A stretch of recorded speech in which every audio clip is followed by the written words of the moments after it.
Welcome to Your Strata Property, the podcast for property owners looking for reliable, accurate, and bite-sized information from an experienced and authoritative source.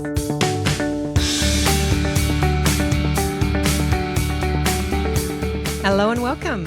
I'm Amanda Farmer and I have with me today Reena Van Alst from Strata Central. Hi there, Reena. Hi, Amanda. How are you? I am great. I have just returned from 4 weeks holiday, been traveling overseas, as some of our listeners will know, those who follow our socials, and it's great to be back this week. I think you had a bit of a break as well during that time, Reena? Yeah, I did actually. I had a week off up at the Gold Coast, which probably wasn't as nice as what you would have experienced, Amanda, but it was very relaxing and actually quite surprising. I haven't been up there for 6 years and I was really surprised by the changes, especially all the new buildings going up where the old ones were. They're tearing down these old buildings and putting up new luxury residences. I noticed was a new type of development happening where you have like this one apartment for floor residences, So the market is really changing and the Gold Coast is really going gangbusters. I was up there about a week or so before I left, so it was about mid-August, and there's some gorgeous new hotels up there as well. We had an event at the Langham, which is just lovely. So, yeah. That's where I stayed, actually. Oh, you stayed at the Langham? Yeah, that's right. Lucky gal. It's lovely. Beautiful. We had a lovely lunch there. Nice restaurant. Yeah. Well, there you go. Queensland listeners, feel free to pop us a note. Let us know what's going on up there. We're jealous. Yeah. So I think for strata managers, Amanda, it's like definitely there's so much new buildings going up. I just can't believe it. And I think the history of the old buildings and, the very low rise now is being changed in terms of buildings not being able to be repaired or not worth repairing and right on the beachfront. So yep. I think it's quite a big change up there. Well, thanks for bringing us up to date on what's going on the Gold Coast. I'm glad you were able to have a break. Our wins and our challenges, they've been stacking up while we've been offline, that's for sure. Reena, hit me with your challenge this week. Yeah, so this challenge, Amanda, I think is probably a very prevalent one in terms of strata managers, lot owners, and rising levies. Has been probably something that's been in the media recently. OCN had a conference on the 22nd of September, which I attended as a panelist, and that was one of the items that I was asked to speak about, which was the impact of rising levies and how owners should be looking after their building and looking after their asset and what steps they should be taking. I think that what I was trying to impart at the conference is that even though costs are rising, and it's a very hard impost, especially on people with fixed incomes and retirees, etc., and young families, and people always complain about the rising costs, and I understand that because all of us would be impacted by such increases. However, the best way to devalue your asset is to not spend money on it. And the other thing that I wanted to sort of bring to everyone's attention was the fact that none of the owners ever say, oh, my property has tripled or doubled in the last 10 to 15 years. And I think what we all forget sometimes, unless we're impacted by, say, a refinance. If you're refinancing your property, if you're an owner-occupier, you don't really see the increases. I mean, you hear about, there was a great sale in the building, this and that, which just happens if there are sales in the building. But in some buildings, they're tightly held. You don't really get that much turnover. So people don't really understand or see the fact that the asset, has doubled or even in some cases tripled from when they first bought them. And, if you think about 10 years, it's not a large amount of time in relative terms when you look at the investment that people are putting into property. Yet people think that one should reduce the level of income for an appreciating asset. So if something is going up in value, I don't understand how when something is aging that people don't understand that we need to maintain it. And the other thing with strata is we know everyone's got different agendas, different views on how things should be run. So sometimes people in their personal life may not want to buy a new car. They might be happy to, even if they can afford it, they're happy to keep driving an old car because that's how they like to live. That's nothing wrong with that. But I think when you bring different views of different owners into one group and then trying to work out what is best. And one of the last thing I'll say about this subject is that the owners corporation must repair and maintain common property. It's a statutory requirement. As you know, as a lawyer, Amanda, us being managers, whenever you go to NCAT, there's always cases you're going to see, or in every other case that's repeated, when owners corporations have failed to do this. So it's not as if the owners corporation has really much discretion in undertaking these important maintenance and repair items for a building. So I think that sometimes when people look at rising levies, you got to look at rising levies from what base? Where did it start from? Like, was it a very low base? Was it years of not increasing levies, like a couple of percent every year, which is why some buildings now find themselves where there's rising insurance costs and rising building costs not being able to cope. So I just want to put that out as a challenge. And I think I'd like for people to think about the whole gamut of investment in property. It's not just what you're putting in. It's also the fact that house prices are rising, apartment prices are rising, rents are rising. So I think that when you put that in context, you don't see that unless you're refinancing or selling that, oh, wow, I've been putting in extra 10% a year or 20% a year, but look, I've made hundreds of thousands of dollars now at the end of it. Yep. And for our occupiers, it's tax-free gains. Yep. Now, I think your point about aging buildings is a really key one here. And this is where I'm sort of seeing this culmination of a lot of things putting pressure on our owners when it comes to increasing expenses, and the age of their buildings is the biggest one, in my view, because when I'm working with owners who are in these buildings, as you see, Reena, who are struggling to get their owners corporation to pass the resolution, to raise the money, to actually do the repair work, they are almost always in buildings that are about 40 to 50 years old. These are buildings where, and this is not my term, this was actually a neighbor of mine who said this to me recently, and it really struck a chord. She said, Amanda, we are now second generation owners. And by that she meant the generation that's come before us bought from the developer. They bought off the plan. It's somebody's mum or maybe grandmother. And they didn't need to do any expensive maintenance for 20, 30 years because everything was built properly, fingers crossed, back at that time. There was no need to replace the roof waterproof membrane. There was no need to upgrade the lift. There were no leaks. And life was great living in these apartments in the 60s and 70s and even the 80s. And now it's all hit. The roof membrane needs replacing. The lift needs to come out. And some of these second generation owners have actually inherited their properties from their parents. And it's a big surprise to them that now they have to put their hand in their pocket and actually make a contribution and pay these special levies or contribute to these strata loans when that is not at all what they budgeted for, what they planned for when they were thinking about this property maybe one day being theirs. And for those owners like myself and my friend who I was talking to about this building, we've bought our properties. We've invested in our properties. We are professional people who work full time and understand the value of our investment and what we need to do to keep things moving. And that is where I sort of see this tension, very different viewpoints, as you pointed out there, Reena, coming together in a meeting room, having to make a decision about meeting legal obligations, about raising money. And that is just ripe for conflict. Yeah, absolutely right, Amanda. And back in the 60s and 70s, when people bought apartments, it was because they couldn't afford to live in a house. So apartment living was really like the poor cousin of owning a house. And well, that's now changed. There are now apartments that are far more expensive than any house in suburbs, going further out. And people now, with the aging population, they want to downsize. They want to live in apartments. They don't want to worry. And people think, oh, well, I don't have to worry. I can just lock up and go. I don't have to worry about maintenance. So part of the attraction now with the aging population, and also, people want to live in the city and not live far away and be close to family and friends and amenities.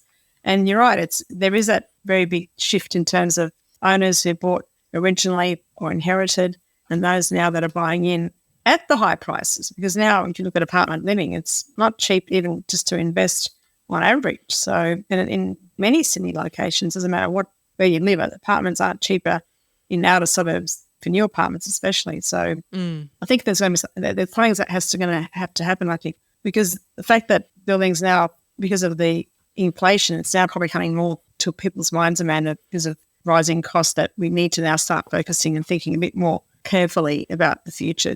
We can't continue with aging buildings and, being an NCAT every time you need to get something done. For some buildings, that is how it works, that nothing will done unless someone goes to NCAT or tries to get a compulsory manager, in which it shouldn't be that way. Look, I do think it's a point in time, a pain point, let's say, that will pass. And I think from my point of view, a big factor that will assist in it passing is these changing generations, changing attitudes, different types of people moving in. Eventually they will become the majority, that it is the next generation that has spent the multiple millions of dollars, who are working, who understand that it is either time or it is money, and it is money is what the choice is going to be inevitably. Well, I'm glad that the OCN conference was able to have your expertise there on the panel, Reena. I was invited to attend also, and unfortunately had to decline that because I was swanning around Spain. So can't have it all. I know, I'd rather be. Next time. Over to my challenge for this week. I have a question in my inbox from a podcast listener. Her name is Jane. Hi there, Jane, if you're listening. Great question here from Jane. She's asked, if an owner changes their flooring, for example, from carpet to hard flooring, who is responsible for the cost of any changes that might need to be made to the fire door, the fire-rated entry door for the lot, to make sure that it continues to comply with fire safety rules? So if carpet's been removed and we've now got some nice shiny floorboards, it's likely there's going to be a larger gap between the floor and the bottom of the fire door. The door is common property, but the door only needs to be upgraded, repaired, improved because of this change that was implemented by the owner, not the owner's corporation. So whose responsibility is it for dealing with that fire door? Well, obviously it'd have to be the owner, because the owner has made a change, and therefore it'll be their responsibility to facilitate any other changes to common property that are required as a result of the carpet removal. That's my view. Yes, that is my view also. And where I'd suggest Jane turns to, and anyone else who's tuning in with a similar question, whether it's related to fire doors or other impacts on fire safety, is have a look at your bylaws, because it's very likely that you have a bylaw in place that deals with fire safety and work that an owner may do that then impacts fire safety.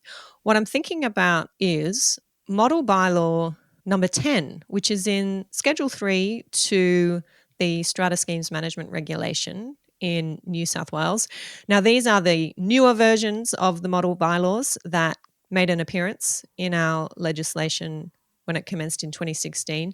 Model Bylaw 10 is titled Preservation of Fire Safety, and it says that the owner or occupier of a lot must not do anything or permit any invitees of the owner or occupier to do anything on the lot or on common property that is likely to affect the operation of fire safety devices or to reduce the level of fire safety in the lots or the common property.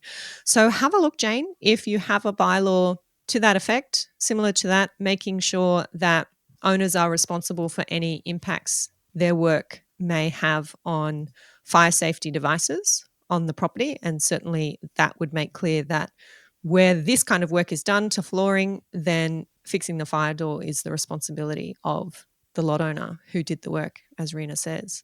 Also, Section 109 in the Strata Schemes Management Act, that deals with cosmetic work done on the property. That would include work where carpet is being removed and then replaced with new carpet, for example. That section does exclude from being cosmetic work that detrimentally affects the safety of a lot or common property, including fire safety systems. So that means that any work that's going to affect a fire safety system can never be considered cosmetic. It gets bumped up to that level of being minor work, which, as you'll know, Reena, the installation of hard flooring is minor work anyway under Section 110 of our Act.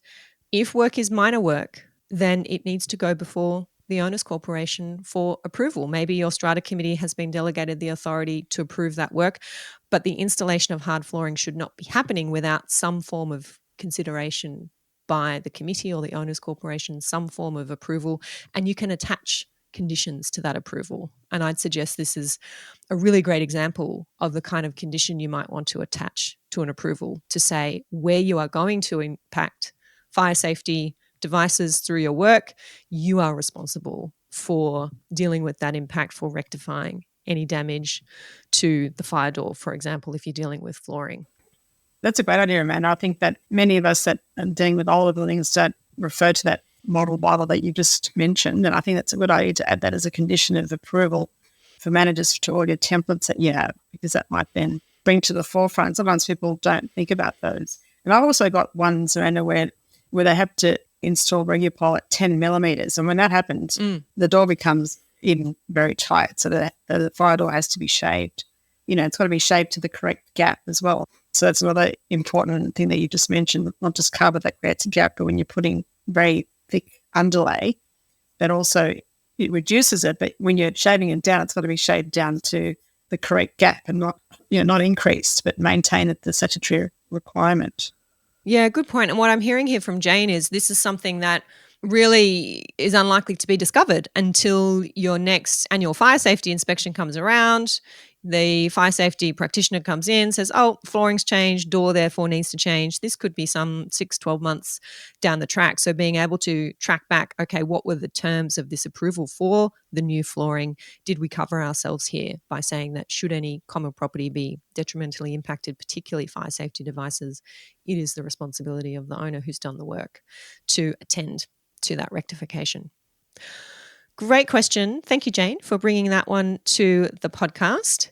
I'm sure that's helpful for many. Do you have a win for me this week, Reena?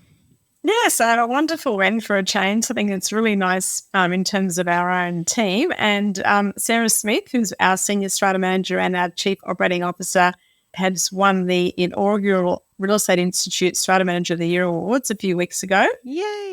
This is actually a new award that's been put on by REI to recognise Strata as one of the main players in the property sphere.